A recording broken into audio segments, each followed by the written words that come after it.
Selamat malam, salam sejahtera bagi Bapak Ibu Saudara sekalian. Bersyukur pada malam hari ini kembali kita dipertemukan di acara Komisi Pekabaran Injil. Malam ini kita akan bersama-sama bersekutu di dalam satu tema, tidak cukup fasih dan cerdas, harus benar, bersama Pendeta Moses David Livingstone. Kiranya persekutuan kita malam ini boleh menjadi berkat bagi kita semua. Kita akan mengawali persekutuan ini dengan menaikkan satu pujian, semua karena anugerahnya.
Mari kita berdoa. Bapa di dalam surga, Bapa yang penuh kasih dan rahmat, kami mengucap syukur pada malam hari ini Tuhan, kesempatan yang begitu indah yang Engkau berikan bagi kami semua.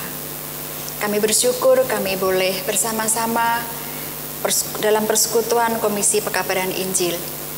Biarlah persekutuan ini boleh menjadi berkat bagi kami semua, meskipun cuman lewat daring.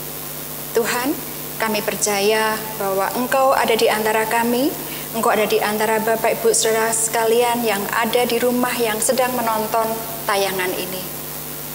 Kami memohon hikmat-Mu, Kami memohon pertolongan dan kasih-Mu. Kami juga berdoa untuk Bapak Pendeta Moses yang akan menyampaikan kebenaran firman Tuhan.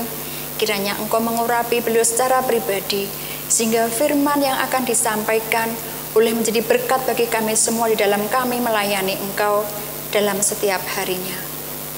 Kami memohon rahmat-Mu dan kasih-Mu untuk urapan-Mu kepada kami semuanya. Kami serahkan doa dan permohonan kami hanya di dalam satu nama, Tuhan kami Yesus Kristus. Haleluya. Amin. Bapak, Ibu, Saudara, sekarang kita akan melihat sebuah kesaksian dari Ibu Samuel.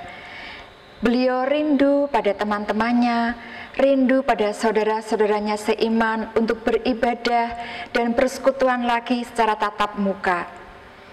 Di dalam kesendiriannya, Ibu Samuel berdoa supaya COVID-19 ini segera berlalu dan kita bisa bertatap muka seperti dulu. Mari kita lihat kesaksian dari Ibu Samuel. Selamat malam Bu Samuel. Selamat malam Bu Christine. Apa kabarnya Bu? Baik, sehat semuanya. Puji Tuhan. Bu, selama kita tidak ketemu di persekutuan, kangen dengan teman-teman apa enggak Bu? Oh, sangat kangen sekali Bu, rindu. Soalnya di rumah enggak ada temennya Bu, sendirian terus kepengen menghubungi teman-teman, enggak berani, katanya enggak boleh berhubungan. Jadi ya cuma di rumah terus. Tapi ya kadang keluar cuma hari Sabtu ngambil watak jemaat itu toh. Tentunya kepengen ibadah seperti dulu lagi ya Bu? Iya betul, pengen ibadah. Terus kerinduan Bu Samuel selamanya apa Bu? Kerinduan saya sakit corona itu segera selesai, berhenti, dan bisa kebaktian lagi di rumah Tuhan, bisa ketemu sama teman-teman seiman. Rasanya tuh seneng di rumah terus, nggak enak, sebel rasanya, nggak ada teman sama sekali. Saya punya bapak tapi nggak pernah jenguk, punya ibu nggak pernah jenguk. Saya sudah bilang sama Pak Tim waktu Pak Tim kesini antar beras diakonia, saya sudah bilang rasanya tidak ada penghargaan, perhatian gitu loh Bu. Sepertinya kok anakku dibiarkan sendirian. Iya, itu harapan dari Bu Samuel ya. Iya. Semoga harapan dari Bu Samuel didengar oleh Tuhan. Dan nanti siapa tahu nanti ditengok sama Bapak ya Bu ya. Iya. Terus tapi saya yakin Bu Samuel tetap semangat ya di dalam. Ya harus semangat, mumpung masih ada kesempatan. Ya. Karena hidup saya serahkan pada Tuhan, maka saya harus nuruti apa firman Tuhan. Mumpung masih ada kesempatan, masih diberikan hidup. Ya jangan lupa berdoa ya Bu. Iya, pasti selalu berdoa, baca firman. Ya, baca firman ya Bu. Iya, itu iya. adalah pegangan buat kita semua ya Bu ya. Iya, iya. Untuk kekuatan kita. Iya. Seperti orang di penjara rasanya. Iya Bu. Tapi tidak apa-apa Bu. Tapi tetap Bu Samuel berdoa dan membaca firman itu sebagai kekuatan iman dari Bu Samuel. Iya, Ya. iya. Bu Samuel tidak sendiri Bu. Bu Samuel tetap dijaga oleh Tuhan, juga ditemani oleh Tuhan. Amin. Ya. Ya, makasih Bu. Demikian kita melihat kerinduan dari Ibu Samuel, dan ini juga merupakan kerinduan dan doa kita bersama. Bapak, Ibu, Saudara, tiba saatnya bagi kita akan menyambut firman Tuhan, dan kita akan naikkan satu pujian, firman-Mu pelita bagi kakiku.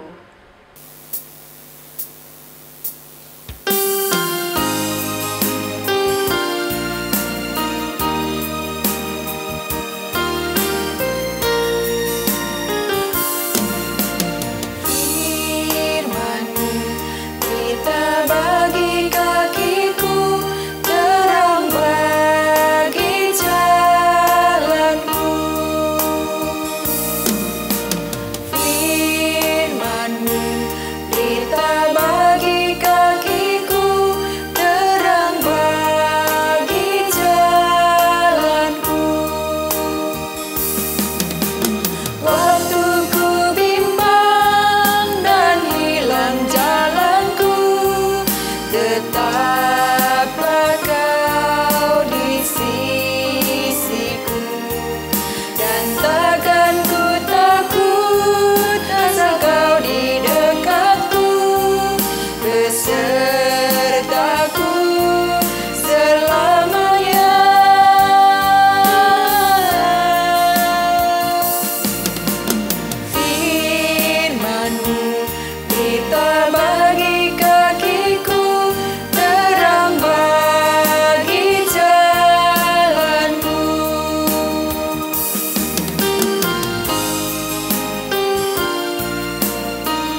Selamat malam Ibu Bapak, Saudara-saudara yang terkasih di dalam Tuhan.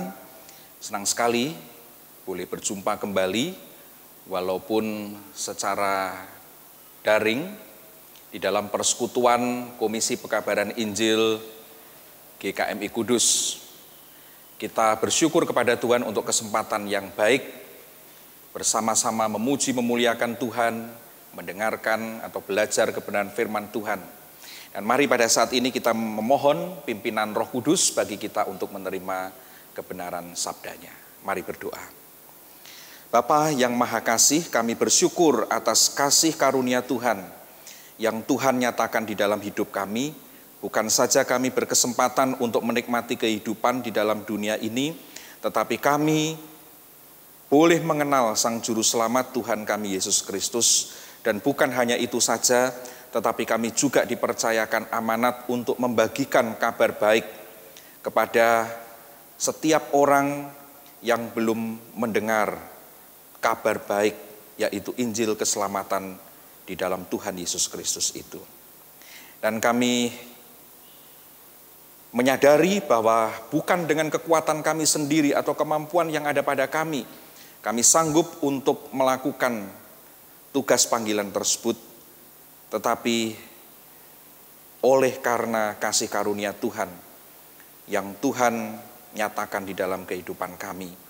Karena itu Bapa di dalam surga, kami menyadari bahwa sumber kekuatan kami adalah pimpinan Tuhan melalui kebenaran sabdamu dan oleh pertolongan Roh Kudus yang memampukan kami untuk mengenal kebenaran yang Tuhan karuniakan kepada kami dan kemudian membagikannya kepada orang lain. Untuk itu pada saat ini kami membuka hati kami untuk belajar kebenaran firman-Mu. Urapilah kami semua, baik hamba-Mu yang hendak menguraikan kebenaran firman Tuhan maupun setiap saudara yang mendengarkan. Kiranya kasih karunia Tuhan ada pada kami, memampukan kami bukan hanya menjadi orang-orang yang mengenal kebenaran itu, tetapi lebih daripada itu kami boleh menghidupinya. Bersabdalah ya Bapa, kami rindu untuk mendengar. Demi Kristus Tuhan kami berdoa. Amin. Ibu Bapak, saudara-saudara yang dikasihi Tuhan, pada kesempatan ini kita akan merenungkan sebuah tema yang yaitu tak cukup fasih dan cerdas, harus benar. Tak cukup fasih dan cerdas, harus benar. Untuk itu saya mengajak kita belajar dari kebenaran firman Tuhan, Kitab Kisah Para Rasul pasal 18 ayat 24 sampai 28. Kisah Para Rasul pasal 18 ayat 24 sampai 28. Saya membacakan demikian bunyinya. Sementara itu datanglah ke Efesus seorang Yahudi bernama Apolos yang berasal dari Alexandria. Ia seorang yang fasih berbicara dan sangat mahir dalam soal-soal kitab suci. Ia telah menerima pengajaran dalam jalan Tuhan. Dengan bersemangat ia berbicara dan dengan teliti ia mengajar tentang Yesus. Tetapi ia hanya mengetahui baptisan Yohanes. Ia mulai mengajar dengan berani di rumah ibadat. Tetapi setelah Priskila dan Aquila mendengarnya, mereka membawa dia ke rumah mereka dan dengan teliti ia menjelaskan kepadanya jalan Allah. Karena Apolos ingin menyeberang ke Akhaya, saudara-saudara di Efesus mengirim surat kepada murid-murid di situ supaya mereka menyambut dia.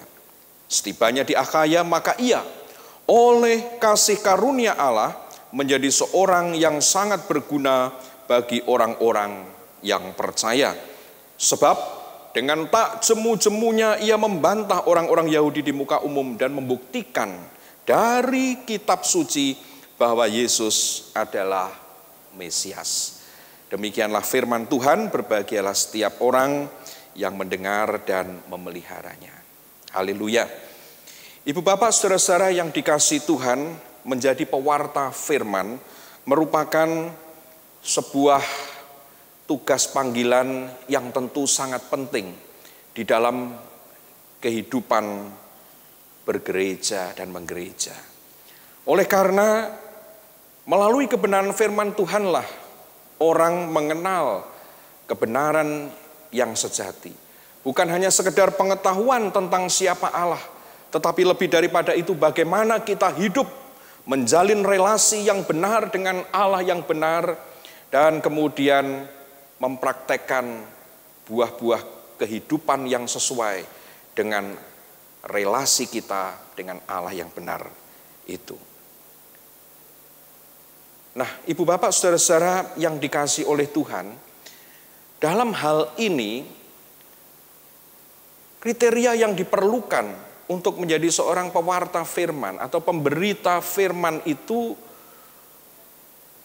bukan sekedar kemampuan berbicara atau pengetahuan yang banyak tentang isi firman Tuhan, kemampuan untuk berdebat misalnya. Bukan terutama di dalam hal-hal tersebut. Melainkan lebih daripada itu adalah bahwa kita betul-betul mengenal kebenaran dari firman Tuhan dan kemudian memberitakannya dengan benar pula. Nah, itulah yang dapat kita pelajari dari tokoh penting di dalam Perjanjian Baru dan khususnya dicatat di dalam kitab Kisah Para Rasul dalam bacaan kita tadi, seorang yang disebut bernama Apolos.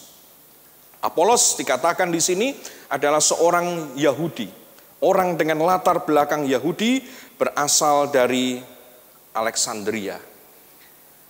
Dan di sana dikatakan bahwa ia seorang yang fasih berbicara dan sangat mahir dalam soal-soal kitab suci.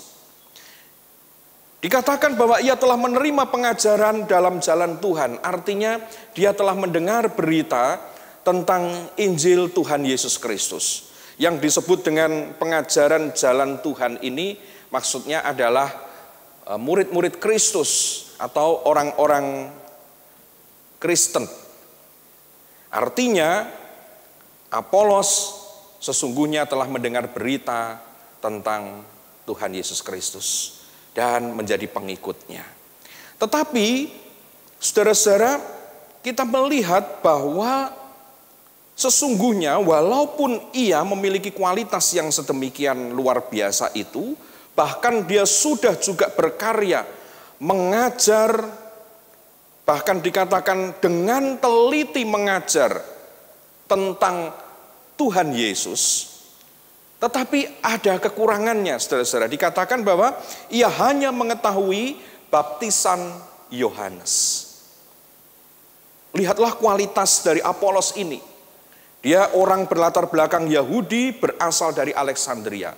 Perlu untuk diketahui bahwa Alexandria ini pada masa-masa sebelumnya adalah merupakan daerah dengan budaya Helenisme yang dikenal menjadi pusat pembelajaran yang luar biasa. Ada perpustakaan yang besar di sana yang dikembangkan atas perintah dari Alexander Agung, khususnya untuk menerjemahkan berbagai macam literatur yang terkenal dari berbagai latar belakang, termasuk diantaranya adalah kitab suci orang Yahudi. Saudara-saudara, diterjemahkan di dalam bahasa Yunani yang dikenal dengan Septuaginta. Dan ini membuat orang dari bermacam-macam latar belakang yang bisa berbahasa Yunani, mereka memiliki akses untuk mempelajari kitab suci ini. Karena rupa-rupanya sudah banyak juga orang-orang yang tidak lagi mengenal bahasa Ibrani, tetapi lebih mengenal salah satunya adalah bahasa Yunani. Oleh karena perkembangan dari budaya Helenisme pada masa itu. Dan lihatlah bahwa Apolos berasal dari sana. Nah, firman Tuhan menyatakan kepada kita, ia seorang yang fasih berbicara. Fasih di sini, saudara-saudara, bukan sekedar pintar berbicara, tetapi pengertian dari kata logios yang dipakai di sini, selain berarti cakap untuk berbicara atau pintar bicara, juga bermakna bahwa dia adalah orang yang terpelajar. Jadi kemampuannya berbicara ini bukan sekedar bersilat lidah, tetapi oleh karena memang pengetahuannya begitu banyak. Modal yang sangat luar biasa, bukan? Dan dikatakan di sini dia sangat mahir. Nah, kata yang dipakai menarik, yaitu dunatos, yang berarti juga berotoritas. Punya kesanggupan yang luar biasa di dalam soal kitab suci. Kualitas yang sungguh luar biasa. Dan ketika dia menerima pengajaran di dalam jalan Tuhan itu, dia juga memiliki kualitas sebagai seorang yang bersemangat, antusias di dalam mengajar tentang Tuhan Yesus. Kualitas yang luar biasa. Tetapi saudara-saudara, Alkitab menegaskan di sini yang namanya kefasihan di dalam berbicara, ya, kecerdasan yang ditandai dengan pengetahuan yang begitu banyak sekalipun tentang firman Tuhan. Bahkan punya kecakapan untuk mengajar dengan tepat, ya, dengan teliti. Kata teliti ini akribos, itu artinya tepat, cermat, akurat, saudara-saudara. Nah, tetapi ternyata ada kekurangan padanya. Dikatakan ia hanya mengetahui baptisan Yohanes. Saudara-saudara, mengapa baptisan Yohanes belum cukup? Oleh karena saudara-saudara, memang yang dilakukan oleh Yohanes bukankah sebenarnya untuk membuka jalan bagi Sang Mesias itu?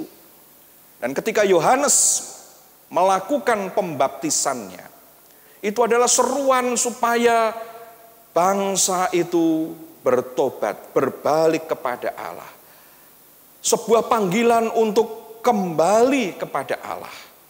Tetapi saudara-saudara, sejak awal ditegaskan bahwa baptisan Yohanes itu dan juga pelayanan yang dilakukan oleh Yohanes adalah untuk membuka jalan bagi Sang Mesias.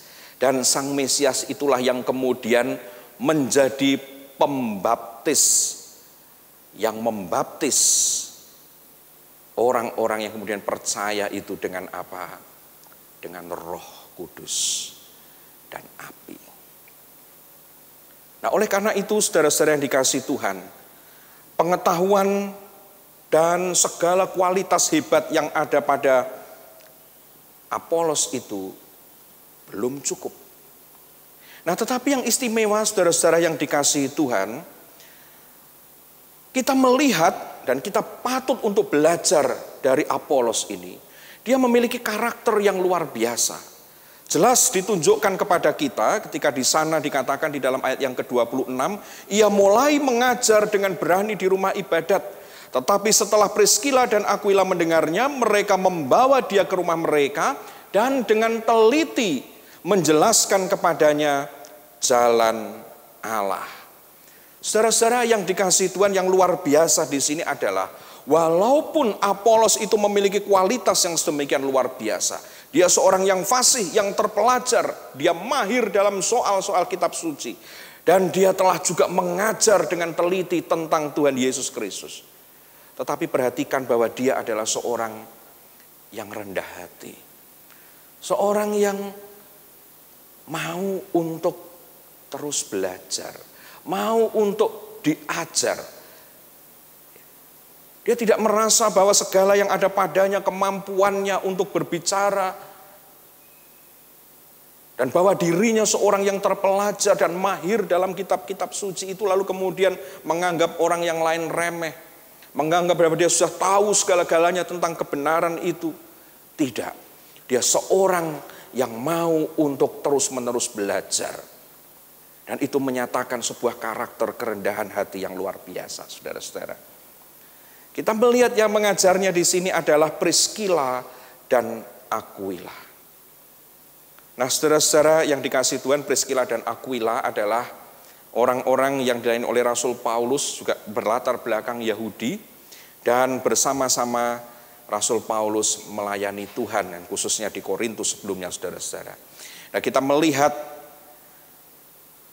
ketika Priskila dan Aquila menjelaskan, dikatakan di sini kata yang dipakai ketika dikatakan dengan teliti menjelaskan, kata yang dipakai ini saudara-saudara sebenarnya bukan sama dengan tadi kata teliti yang dipakai oleh untuk menunjuk kepada Apolos, tetapi kata ini berarti lebih tepat, berarti lebih akurat, lebih teliti. Nah, saudara-saudara yang dikasihi oleh Tuhan, dan kita melihat bahwa sesungguhnya Apolos terbuka untuk belajar kepada rekan yang lebih mengenal kebenaran itu. Dan buahnya apa, saudara-saudara yang dikasihi Tuhan? Kita melihat buah selanjutnya dikatakan oleh karena dia memiliki karakter yang terus mau belajar, yang menyatakan kerendahan hatinya, menerima masukan dari orang lain, yang lebih tahu, yang lebih mengenal kebenaran itu. Dan dia begitu terbuka, buah yang kemudian dihasilkan luar biasa, saudara-saudara. Ketika dia berkerinduan untuk menuju ke Akhaya,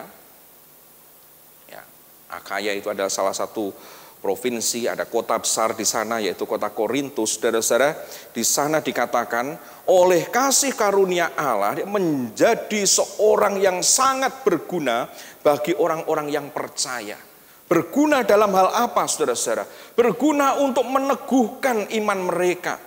Oleh karena apa? Saudara perhatikan di dalam ayat 28, sebab dengan tak jemu-jemunya ia membantah orang-orang Yahudi di muka umum dan membuktikan dari kitab suci bahwa Yesus adalah Mesias.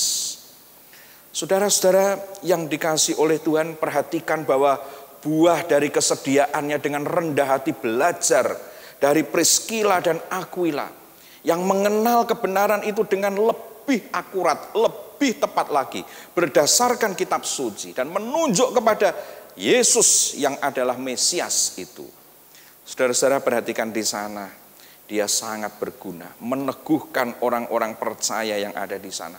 Karena memang orang Yahudi di daerah itu begitu menentang kekristenan yang sedang berkembang pada masa itu. Tetapi saudara-saudara, apa yang dikerjakan oleh Apolos bukan hanya sebagai seorang yang fasih berbicara, terpelajar, mahir dalam soal-soal kitab suci, tetapi juga seorang yang mau terus dengan rendah hati membuka dirinya belajar mengenal kebenaran lebih lagi dan lebih lagi. Kita melihat buah yang luar biasa ini. Dan itu saudara-saudara membuat Injil kerajaan Allah, Injil Tuhan Yesus Kristus yang menunjuk bahwa Yesus adalah Mesias yang dijanjikan itu menjadi tidak terbantahkan. Iman orang-orang percaya diteguhkan dan juga banyak orang yang mengenal Injil Tuhan Yesus Kristus. Nah, saudara-saudara yang dikasihi oleh Tuhan, dengan demikian kita belajar sebuah prinsip yang penting di dalam pemberitaan firman Tuhan, pemberitaan Injil Tuhan Yesus Kristus. Kita bersyukur apabila kita diberikan karunia oleh Tuhan menjadi seorang yang fasih untuk berbicara. Seorang yang pengetahuan kita banyak, terpelajar, mahir dalam soal kitab suci. Baik, tetapi saudara-saudara yang dikasihi Tuhan, kita perlu untuk memiliki kerendahan hati seperti Apolos itu, yang dinyatakan dengan kesediaannya untuk terus belajar tentang kebenaran itu. Firman Tuhan itu begitu kaya, begitu dalam. Dan kalau kita memiliki kebesaran hati dan kerendahan hati untuk terus mau belajar dari siapapun juga, dan mengajarnya berdasarkan kebenaran firman Tuhan, niscaya bukan saja saudara-saudara hidup kita akan berbuah, dipakai oleh Tuhan makin luar biasa, tetapi juga diri kita sendiri pun dibangun mengenal kebenaran itu. Dan dengan makin mengenal kebenaran itu, kita pun akan menjadi makin berguna. Bukan hanya bagi orang-orang yang percaya, tetapi bagi orang-orang yang belum percaya, dan lebih daripada semuanya itu, bagi kerajaan Allah, bagi kemuliaan nama Tuhan. Karena itu marilah saudara-saudara yang dikasihi Tuhan, biarlah kita belajar untuk mengasah karakter kita seperti yang ada pada Apolos. Karakter yang rendah hati, yang terbuka untuk terus belajar mengenal kebenaran. Makin dalam, makin luas, dan lebih daripada itu menghidupinya. Kiranya nama Tuhan dimuliakan dan hidup kita makin berbuah bagi kemuliaan Tuhan. Amin. Terima kasih untuk Pendeta Moses yang telah menyampaikan firman Tuhan kepada kita semua. Kiranya firman yang dibagikan boleh menjadi berkat bagi kita semua dan boleh menumbuhkan semangat kita untuk terus mengasihi Tuhan, untuk terus memberitakan kabar sukacita bagi orang lain. Mari kita akan akhiri persekutuan kita pada malam hari ini dengan menaikkan satu pujian, Bimbinglah Aku ya Tuhan.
Mari kita berdoa untuk mengakhiri persekutuan kita.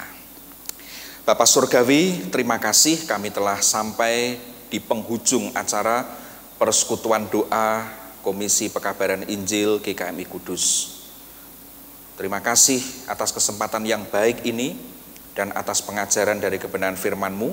Kami memohon kasih karunia Tuhan terus beserta dengan kami, terutama di saat-saat dunia sedang dilanda krisis yang hebat akibat pandemi Corona virus 19 ini ya Tuhan. Di satu sisi ini merupakan masalah yang besar, tetapi di sisi yang lain ini justru menjadi kesempatan yang terbuka bagi kami untuk mewartakan Injil keselamatan di dalam Tuhan Yesus Kristus yang sesungguhnya menjadi sumber pengharapan yang tidak ada habis-habisnya bagi umat manusia. Karena itu Tuhan kami memohon kiranya hikmat surgawi beserta dengan kami sebagai umat-Mu, supaya kami boleh menjadi pembagi warta kebenaran dari Injil Tuhan Yesus Kristus itu. Supaya mereka yang berada di dalam krisis yang besar tidak kehilangan pengharapan, tetapi justru menemukan pengharapan yang sejati di dalam Tuhan Yesus Kristus, menemukan kebenaran sejati yang memberikan kekuatan penghiburan untuk terus berjuang di dalam dunia yang penuh dengan pencobaan, penuh dengan tantangan dan penderitaan ini.